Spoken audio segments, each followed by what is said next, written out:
tough job of being one of the last few sessions of the day. I have someone who's going to be after me, so I don't have that hard a job. I think we have 10 minutes because we're running a little bit late, so I'm going to try to keep this as power-packed as possible, get you as much information, and let you leave here in time and enjoy the beautiful beach and the setting that we're in. I was walking to this venue, to this room, and I saw how beautiful the environment looked. I actually been to this hotel 8 years ago for a friend's wedding, and so I feel bad keeping you here. The topic of today's discussion is from zero to exit and everything in between. And so I'm going to share a little bit about my journey, building an Ayurveda company, scaling it online, taking it to exit, and then changing avatars and becoming a VC investor. It feels amazing to be talking about Ayurveda in Kerala. My last name is Vaidya. I'm Gujarati, but everyone thinks I'm from here, and of course the birthplace and the most important part of India in relation to Ayurveda is Kerala. So I'm excited to be speaking to you guys about this topic. People assume that built a business, sold a business, and so childhood was fearless. I was actually a very cautious kid. The reason I built an Ayurveda business was because of my personal experience. I grew up suffering from juvenile bronchitis. When I was growing up, 1 in 7 kids in Bombay had asthma. That number is now 1 in 3 or 1 in 4 in Delhi, and that's the crisis that we live in. And so I grew up with pumps, nebulizers, inhalers, steroids. But more importantly, I grew up off the cricket field and off the football field, and that was something that really affected me. While all my friends were playing, I was in a AC glass squash court because I couldn't be around dust. I never had Coke, Limca, Fanta, Sprite or ice cream growing up, and I got on Ayurvedic treatment very early on in my life. By the age of 15, I was completely cured of asthma, and so the first thing I did was start playing cricket again. And I became the captain of my school cricket team. It wasn't a great team. We didn't play a lot of matches, but that moment was important to me because Ayurveda had helped me get rid of asthma, and it became an important part of my life. I went to the US for my undergrad in 2009, and my experiences there outside the classroom actually shaped what I ended up doing with my Ayurveda business. I went to a store called Whole Foods, and I saw natural and organic products being sold for a premium. And then I went to a yoga class taught by my Dutch friend, and there were 4 of us Indians in that class. And I left that class thinking, it's amazing that yoga is global, but it's not so amazing that India has nothing to do with it. I saw yoga pants, yoga mats, yoga apparel, yoga gyms, and Lululemon, and a multi-billion-dollar industry created in the US from what was Indian. I'm very patriotic. I wear this band with the Indian flag on my hand. I've been wearing it for the last 13 years.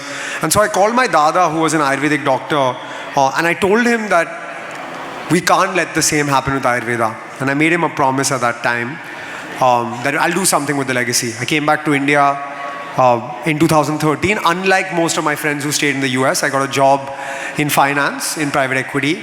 And then my dada passed. And when he passed, I remembered that promise I had made him.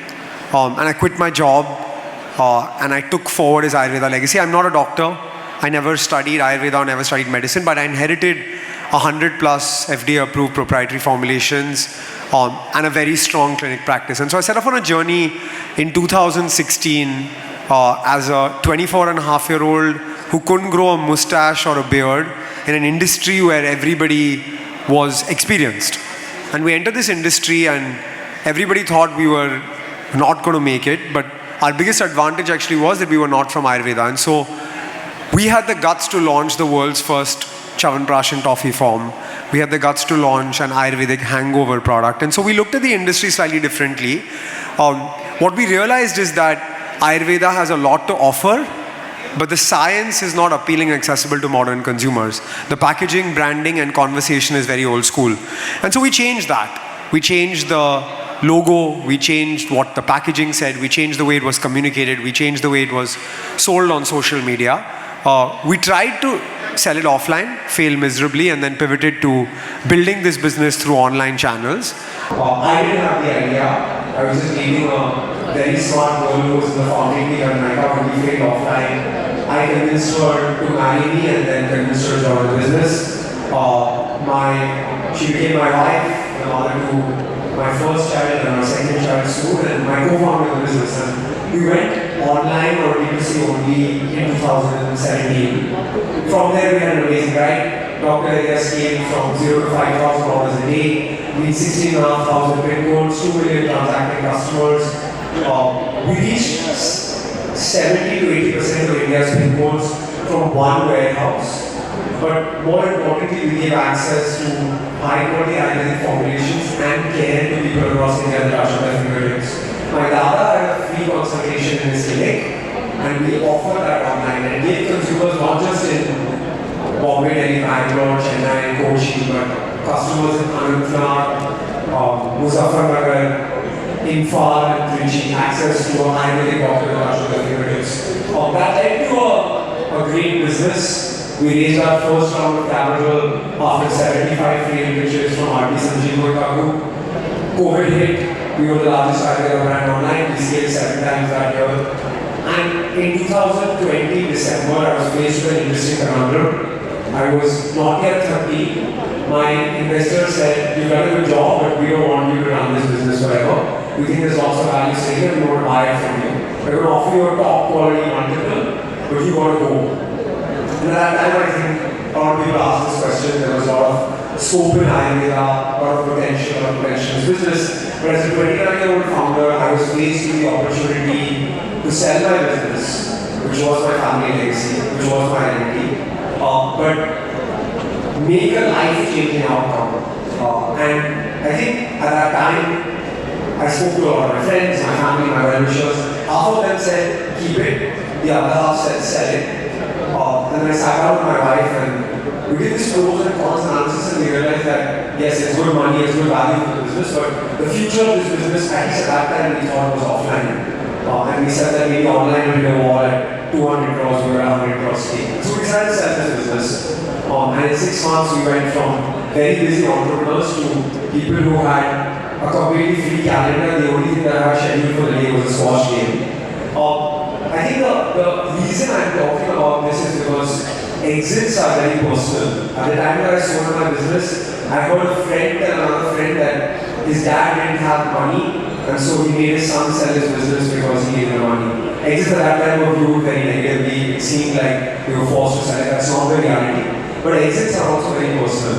If any of you in this audience were sitting in that room, you may or may not have taken the same decision as me. And so that entrepreneur at that time, in that situation, in that phase of their life, takes that decision. At that time, I thought it was the right decision.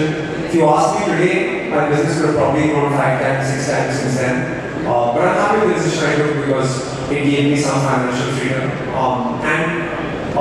I set off at 29 to do what was next, and I didn't know what was next. What I knew is that we had had a life-changing outcome building a startup in an India that was much more positive from the India that I grew up in. And so I decided that if I did this with one Dr. Vaidya, then I made an enabler to hundreds of Dr. Vaidyas. That led to the creation of a venture capital fund that I run now called V3 Ventures and a large angel portfolio.